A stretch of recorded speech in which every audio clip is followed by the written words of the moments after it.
요즘 가장 위험한 자산이 뭐냐고 묻는다면 단연 현금입니다. 예금 통장의 숫자는 그대로 있지만 그 돈으로 살 수 있는 건 해마다 줄어들고 있습니다. 이건 기분 문제가 아니라 숫자로 확인됩니다.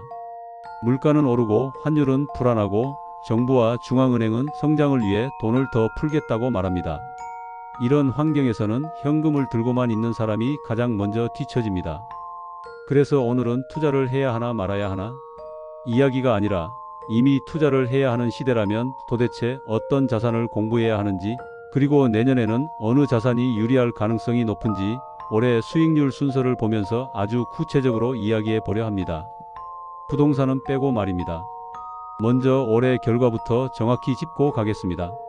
올해 자산별 수익률 1위는 은이었습니다. 수익률이 113%를 넘었습니다. 2위는 한국 주식 코스피 지수였고 약 70% 상승했습니다. 3위는 금으로 60%대 상승, 그 다음이 일본 주식 그리고 구리였습니다. 미국 주식 S&P 500은 약 15% 상승에 그쳤습니다. 이 순서를 보면 분명합니다. 2025년은 미국과 AI만 사면 된다는 해가 아니었습니다. 실물 자산과 한국 시장, 다시 말해 인플레이션과 실물 경제에 연결된 자산들이 훨씬 강했습니다. 이게 바로 내년을 예측하는 출발점입니다. 그럼 내년을 숫자로 보겠습니다. 먼저 미국 주식입니다. 월가 주요 투자은행들이 제시한 2026년 말 S&P 500 목표가는 7,100에서 많게는 8,100입니다. 현재 지수 수준을 기준으로 계산하면 내년 미국 주식의 기대 수익률은 낮게는 3%, 높게는 17% 정도입니다. 예전처럼 한 해에 20%, 30%씩 오르는 그림은 아니라는 이야기입니다. 다음은 한국 주식입니다. 국내 증권사들은 2026년 코스피 기대 수익률을 평균적으로 10에서 15% 수준으로 보고 있습니다. 올해처럼 지수가 통째로 급등하는 장세보다는 업종과 종목을 가리는 시장이 될 가능성이 큽니다. 그래도 현금보다 낫다는 판단은 숫자로 충분히 설명됩니다. 이제 실물 자산입니다. 금부터 보겠습니다. 글로벌 투자은행들은 2026년 말 금 가격을 온스당 4,900달러 안팎으로 제시하고 있습니다. 이미 많이 오른 상태이기 때문에 내년 금의 예상 수익률은 대략 8%에서 15% 정도로 보는 게 합리적입니다. 은은 조금 다릅니다. 올해 너무 많이 올랐기 때문에 내년에는 전망이 엇갈립니다. 보수적으로 보면 조정 가능성도 있고 강세를 유지하면 한 자릿수에서 많게는 10%대 중반 수익도 가능합니다. 즉 은은 내년엔 수익 자산이라기보다 변동성 자산에 가깝습니다. 마지막으로 구리입니다.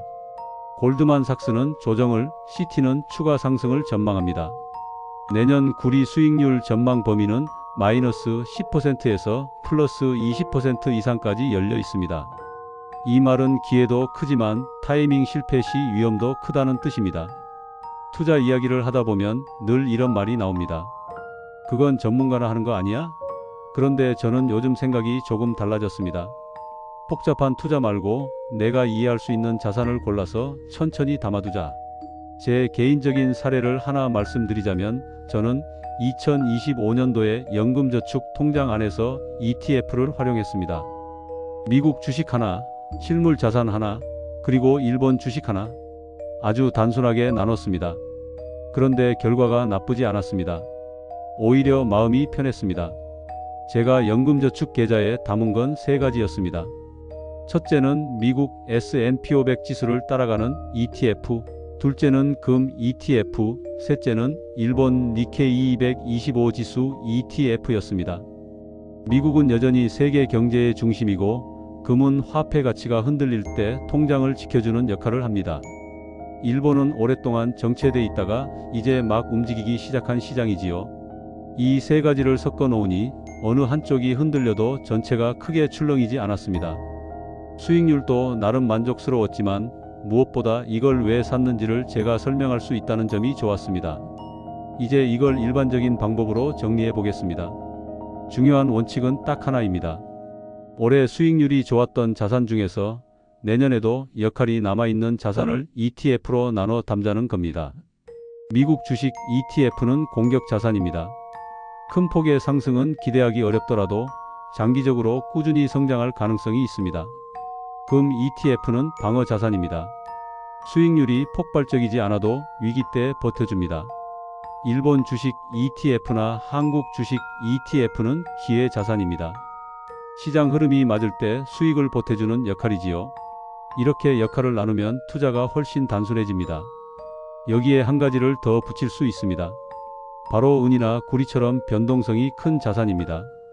다만 이런 자산은 비중을 크게 가져가지 않는 게 중요합니다. 저는 이런 자산을 없어도 되는 대신 있으면 도움이 되는 자산이라고 생각합니다. ETF로 소액만 담아두면 가격이 크게 오를 때는 수익을 보태고 조정이 와도 전체 계좌를 흔들지는 않습니다. 중요한 건 개별 종목을 고르지 않아도 된다는 점입니다. ETF는 이미 분산이 되어 있기 때문에 공부 부담도 훨씬 적습니다. 내년은 무조건 오른다는 자산이 없는 대신 현금을 들고 있으면 거의 확실히 손해인 해에 가깝습니다. 현금 가치가 떨어지는 시대에 투자를 안 하는 게 더 위험해졌습니다. 그렇다고 무리해서 한 자산에 올인할 필요는 없습니다. 미국 주식은 완만한 상승, 한국 주식은 선별적 기회, 금은 방어와 수익의 중간, 은과 구리는 변동성의 영역입니다. 그래서 내년 투자의 핵심은 예측이 아니라 조합입니다. 믿을 수 있는 자산을 고르고 그 자산을 대표하는 ETF를 담고 연금저축처럼 시간편을 내 편으로 만드는 계좌를 활용하는 것. 이 방법은 큰 수익을 약속하지는 않지만 큰 실수를 피하게 해줍니다. 내년 시장을 정확히 맞히는 사람은 없지만 준비된 사람은 분명히 있습니다. 투자란 결국 불안을 줄이는 과정이라는 걸 요즘 더 실감하고 있습니다.